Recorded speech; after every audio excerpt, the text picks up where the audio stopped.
What's going on, everybody? It's your boy Zoe with No Days Off DFS here to bring you that 4-game WNBA last slate of the season, the regular season breakdown here today. If you guys are new here, you guys enjoying the content your boy drops over here, man, hit that subscribe button so you guys don't miss any of the stuff your boy drops, and drop a like in this video if you just actually enjoy watching the WNBA and you are ready for the playoffs. Don't like it because you like the content. Like it because you are ready for the playoffs to go ahead and happen. It is right around the corner. Let's go ahead. Let's get it. Man, it's crazy to think that we're even here. The 4 games going on today, a couple of these teams actually have something to play for. Some of them do not. If you guys have not paid attention to the standings, pretty much the 1 seed, the 4 and 5, those are locked. Those are not going to change at all whatsoever. We're good to go. The Lynx, they clinched out right there. 4 and 5, they're going to be playing each other. It's the Phoenix Mercury taking on New York Liberty. That's not, no one can catch them or move them. Granted, I do think the Liberty could possibly get the home court advantage if they were to beat the Phoenix Mercury, but the Phoenix Mercury are playing, if the Phoenix Mercury were to lose going up against my squad, the Dallas Wings, but they're not going to lose that. And in New York, they're going up against Chicago Sky. They're going to get the dub right there. So that would be the only thing that could possibly change. Other than that, the Indiana Fever taking on Golden State Valkyrie, they are not locked in. I do believe the Seattle Storm, they're just going to stay flat right here. They're not going to move out the 8th seed. But the Golden State Valkyrie, they can jump the Indiana Fever because they actually beat their asses all season. They can get that jump right there. Indiana Fever, they have no games, nothing else going on for the day, so we could possibly see the Indiana Fever slide down to the 7th seed and the Golden State Valkyrie slide to the 6th.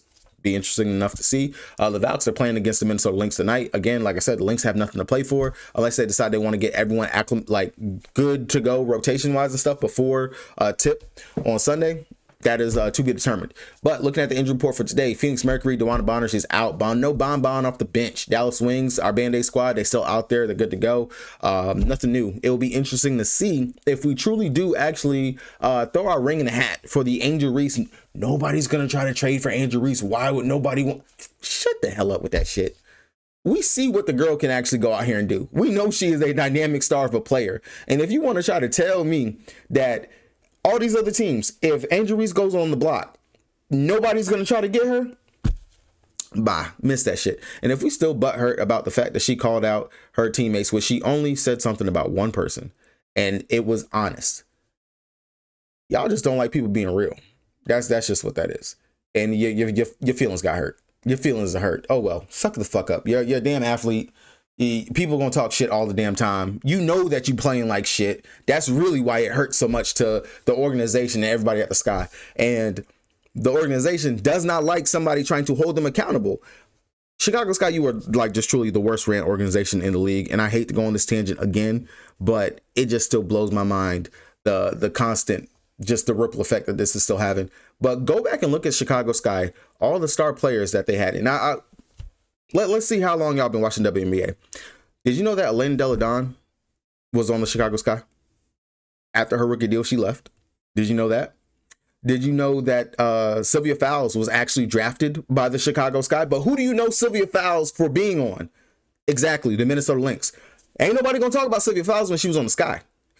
Nobody gonna talk about that. Did you know that Gabby Williams was drafted by the Chicago Sky? You guys should probably know that. You should definitely know that. Somebody's been watching WNBA since that time frame. But Gabby Williams was on the Chicago Sky as well. It's crazy. All these great players that they've had, couldn't keep them. I mean, I don't really feel like we can count Candace Parker. She came, got the ring, and then left. She was never planning on staying. She just wanted to go home and add a check mark to her whole legacy thing or whatever. That was it. That's what I personally feel that is for Candace in my eyes right there. Honestly, the list can go on and on in regards to Chicago Sky, and I can keep going up from the coaching changes and shit like that. They're just giving away draft picks and shit. It's so much wrong with that organization. I'm going to stop because y'all going to go in on me on my Dallas Wings, and I ain't got time for that right there. Anyways, continue with the injury report. Pay attention to the Minnesota Lynx so we can figure out who's going to rest today. I know Fee possibly will be back. Carrington's already been ruled out. New York Liberty, nothing. They are fully healthy, good to go, and we should see them play at least start this first half, because they do need to gel. They need to make sure that this unit is good to go. I don't think we see Angel Reese once again. Elizabeth Williams, maybe we don't see her as well since she is an Angel Reese supporter for the Las Vegas 15-win Las Vegas Aces. I can't believe I'm saying that. And the fact that Asia Wilson probably is about to win MVP. She took it from my girl Fee, man. She took it from Fee, bro. She took it from Fee.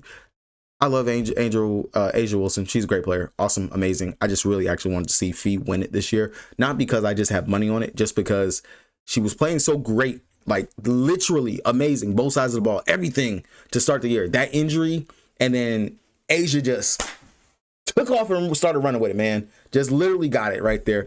That really does suck. But Kirsten Bell, she's been ruled out. We saw not get the start last game in regards to that. So possibly to see that again here. And then for the Sparks, Julie Alleman, she's a game time decision. Rakia Jackson, game time decision. We've been seeing that literally for the last week and a half with Rakia Jackson. So we got to figure out if she's going to actually be in or out. Looking on over to DraftKings, the site I play the most on the site. If you guys don't have an account, you want one, check the link down in the description box below so you guys get that deposit match bonus and join your boy over here on the Kang. Looking at the slate altogether, New York Liberty. Again, we got to pay attention to the news. We know that you can literally play 1 through 5 over here for them. Going up against Chicago Sky. Chicago, they play very little to no defense when it comes down to it. I mean, several of the players they've gone out here and been able to have great days versus them. I would say that Brianna Stewart has been mid versus them. Sabrina Ionescu, she's had one game where she dropped over 30 fantasy points going up against them. Jonko Jones will be the one that actually has played okay, 30 fantasy points and 47 fantasy points in her 2 games going up against them. Maybe mess with some MME Smith, 8,100, played off the bench, played pretty great. Only thing was that she really just did a lot of scoring, played around the 20-ish minutes. I would say 8,100, a little rich in regards to it, but definitely if I had to go with anybody over here, I would definitely say probably more than likely Jonko Jones. Looked really good having Sabrina back out there.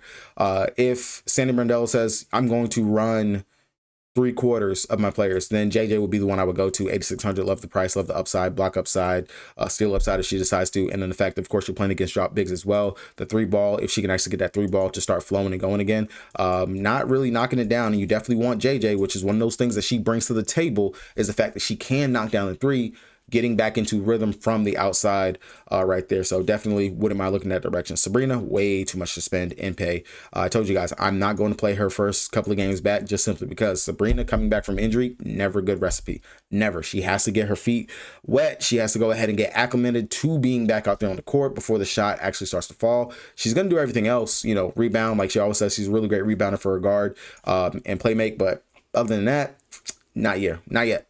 GPP option if you want to spend up that high on today's slate, but not a must or anything that you have to get to. Outside of that, if you want to take some stabs, definitely Rebecca Gardner. That would be one of them that you could look towards. Isabel Harrison, who used to actually play for the Chicago Sky. That would be another one that you can mess with. These are GPP, straight up like deep GPPs if you want to go there. Johannes, you can always mess with Johannes. We know that she's going to possibly get some burn. And then Kennedy Burks, who is like firmly planted into the rotation. She's definitely going to be playing her minutes and role. That would be one that would be the safer out of all the bench players. Now, only problem is that price, 5,800, really rich for my blood. But if anything goes left or right and we're going to get actually some more minutes, I wouldn't mind taking a stab at that. Going on over to the Chicago Sky side of things, Cardoso would be literally the only player I see playable on this team currently right now.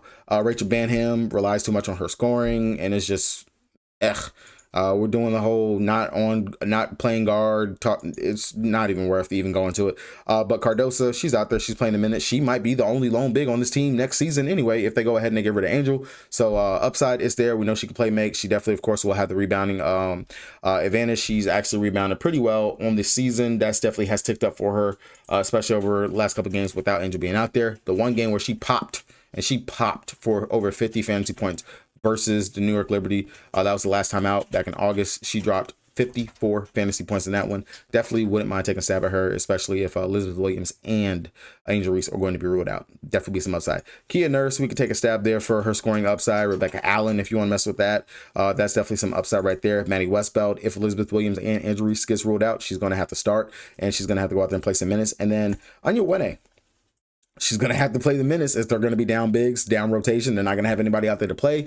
She will be someone else that we could look to, 4,300. She's not going to get us a 0. Definitely, if she can at least get me to 15 fantasy points, I would take it. Westbeld, if she stays out of foul trouble, she can give us something, but she is probably one of the worst scoring personnel out there in the league that I have watched play, and looks like she might need to go play Euroball for a little bit to just understand at this level. Like, that's no shade at all. Just she might need to. Going on over to the Phoenix Mercury, we saw that the minutes were scaled back. In fact, over here for the starters, 22 minutes for Alyssa Thomas, 25 minutes for Satu Sabali, 19 minutes for Kalia Copper. I believe we will see much of the same here again tonight. What that means to me is that the main players, AT, Satu, Copper, Mac, Sammy, minutes will be ticked down for them. We should see, hopefully Monique can play some decent minutes out there, but Monique Westbeld, she should see a good chunk of her minutes out there. Kalani Brown is someone that we need to look at. If we get the same verbiage and wording that, hey, I'm looking to play everybody going into this. I understand Bonner's out, but if they're looking to play everybody, then we are looking towards the end of the bench, and this is where we're going to get the value, because I saw it last time when Phoenix went out there and played. He truly did scale back the minutes for the starters, 110%. Going up against the Sparks, and I still don't see how the Sparks lost that game. Well, no, wait, actually, Sparks did win that game, didn't they? Yeah, the Sparks, they won, but they almost lost that game, which was crazy because you were playing against the bench squad, and y'all was having trouble. But don't go too heavy on the starters over here, like AT, Sabali, Copper, Mac, Sammy, and I'll throw Monique in there at the end. Don't go too crazy. Yes, they are playable because AT, as we can see, she can go out there and get you tripled up in 27 minutes. She can. She truly can. And she could do that again here today. Satu Sabali going up against her former team. Of course, we know that she balled out in Dallas when she went and played versus us on the season. Down there going up against Dallas at Dallas, she dropped 34 fantasy points in that game, 37 in the game prior to that, so she can definitely go out here in 25 minutes, do the exact same thing. 9 of 14 from the field, 4 of 6 from 3. We can't defend out there ourselves as well. 9,500, I would take a stab if you want to go there, but understand that there's going to be some limited minutes, and if you see her popping off and she's got 30 fantasy points going into the half, don't expect too much going into the second half. Like, she might get you up to 35 and that'll be it. But definitely Kalani Brown, keep the name. Just pay attention to that name. I definitely do think that we might be looking at some Kalani Brown tonight. Going on over here to the Dallas Wings, looking at them on their side of things. It's the last game for us on the season. Last time we're going to see a GOAT like Paige go out here and play. But Paige, definitely, we could take a stab right there. She's played well going up against the Phoenix Mercury. Maddie, we know she's going to be out there knocking on 3-ball. 9,300, though, is a bit rich to me to play for. Misha Hines-Allen, we are down on big. She's going to have to be out there and play. From my understanding, we're going to play our players. We're going to play. They're going to be out there. They're going to be running and gunning. Haley Jones, she's going to go out there and play at least 30 minutes. Zaza, her minutes are definitely just... What if we trade Zaza for Angel Reese and a couple of other picks? What if we do that? Trade out Zaza and Lee Rue if we actually have Lee for going into the 26, 27, 26, never mind. Forget I said it. All right, but anyway, Amy, she's going to be out there. She's going to play her teenish of minutes. Diamond Miller, no minutes. So definitely just look at Paige, Misha Hines-Allen, Haley Jones will be the main ones that I want to go to. Grace Berger, she plays for whatever reason. She's out there. Not going to hurt you, but I would rather focus on Paige, Misha Hines-Allen, Haley Jones as a dart throw out there for me. That would really just be it. Unless we get some other word that, hey, we're not going to be running our players like that. For the Golden State Valkyrie, if they actually value wanting to get up in the standings and overtake the Indiana Fever, which means they would be playing, let me see, 1, 2, whoever falls into this 3 slot, which could be the Aces. And I could actually see the Golden State Valkyrie giving them some issues, or it could be the Atlanta Dream. Either or. Not a bad spot. Veronica Burton definitely makes sense as a spend up option, especially no Tiffany Hayes. That would be someone that we could spend up to. Salon, she's definitely come on as of late and has been playing pretty well. We do know you can attack with opposing forwards going up against the Minnesota Lynx, but definitely wouldn't mind Salon or Rupert, who has shown that she can go out there and crush in her limited minutes. Upside is there, but it is a little bit limited, of course, with Zanlacini being back, and I know they're going to want to get Xander back into the fold. Kalani Charles, of course, definitely looking at Kalani, especially if Tiffany Hayes is truly going to be ruled out. Kalani definitely will be a play. Fag Bentley, she's there, and all of a sudden, again, 38 minutes. Can we please figure out the minute rotation, man? It's killing me. It is killing me. She's playing minutes, dropping minutes, playing minutes, dropping minutes. Pick one side. Give us some type of consistency over here, please. Golden State, please. Fag Bentley, though, definitely a player spot that we can go to and look at. Wouldn't mind going in that direction. Outside of that, if Billings is going to probably lose or drop minutes or anything of the sort can happen, Monique Billings is still playing some pretty good minutes off the bench. We do know she was starting before she got injured and missed a shit ton of games. But definitely Mo Billings, Mo money. Wouldn't mind going towards her as a potential play as well, especially as a player off the bench that can give you over fantasy point per minute. Wouldn't really be looking at me here. Kate Martin only in play if Tiffany Hayes is in, because she has been playing decent minutes as that relief guard off the bench. Granted, she has a mixing pot in regards to what she can give us for fantasy point production. I would rather just take a stab at Kalani Brown instead of going to her, but definitely someone I wouldn't mind having in my player pool over there. Carla Light, not looking that direction. Minutes, even with Hayes not being there, she's just too reliant on scoring, honestly, in my eyes.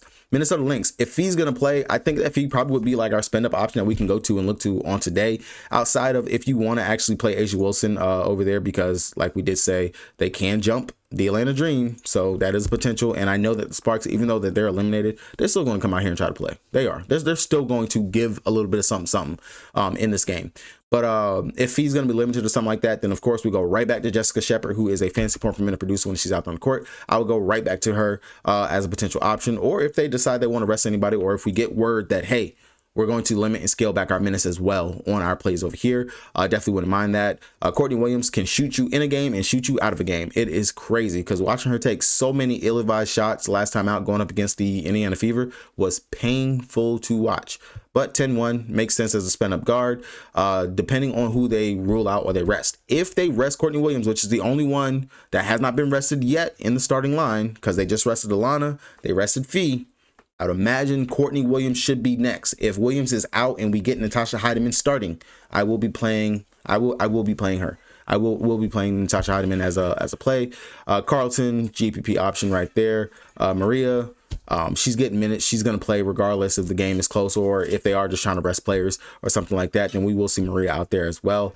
Taylor, Sherrod, all this, I wouldn't go too crazy going down there for those players, but some other options that you could have right there if you're looking in that direction. All right, Las Vegas Aces taking on the Sparks. Asia Wilson, Jackie Young, we already know what it is. 15-2. Oh my God. 15-2 for Asia is crazy. And it's not going to come down when we go into the play. She just dropped 31 fantasy points, man. Come on. Come on.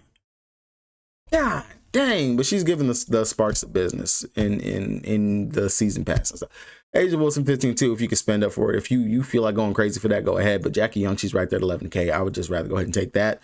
Chelsea Gray, she's there, 9,700. That would be the pivot of pivot. But if anyone was to be rested, I'd imagine it would be Chelsea Gray. Jewel Lloyd off the bench. She made me eat my words from saying I'm not trying to play Jewel, but she played 30 minutes. And with Kirsten Bell being ruled out, they're starting Nye, but Nye is just because they still want to bring Lloyd off the bench and Lloyd just do her thing that she does and what she's been doing. So definitely still looking towards Jewel Lloyd as a potential option we can get to, and little Dana Evans as well. She will play some decent minutes and can give us some really good production. I don't mind going to any of those. Nalissa Smith is Nalissa Smith. On the flip side of things, going over here to the Sparks, Derek Hamby. I don't have to talk about it. You guys already know Hamby, Ham Bam. That's what I would look to over here. First one I would want to plug into my lineups from the Sparks. Kelsey Plum. All right, she's okay. I mean, going up against a former team, she not necessarily has had the greatest games versus them on the season, but definitely, I mean, it's the last game of the season. We could see her just jacking up threes out there just to jack them up. That could be a potential. And then if Julie Alleman gets ruled out, more ball handling duties and things like that for Plum, and also sneaky look. Derek and Hamby for her assists as well if Alleman gets ruled out. RJ 6,800, not really looking to go in that direction to her. Wouldn't mind it, but I really don't care to go there. Cameron Brink, maybe the band-aid comes off and she plays upwards of 25 plus minutes. I could definitely mess with that. Ray Burrell, if Alleman gets ruled out, Borelli will be the play. For sure. That's definitely a value option we go to. They ain't got nothing to play for, so they gonna just go out here and ball. I definitely wouldn't mind going over here to Burrell. That'll be the one I want to get to as well. I forgot to also say it over here for the Sparks. Cheyenne Parker Tyus, she played 8 minutes in her return, 7.5 fantasy points. She's back. Fantasy point per minute producer. Not going to jump onto that. Play Kalani Brown over trying to play Cheyenne Parker Tyus and getting cute.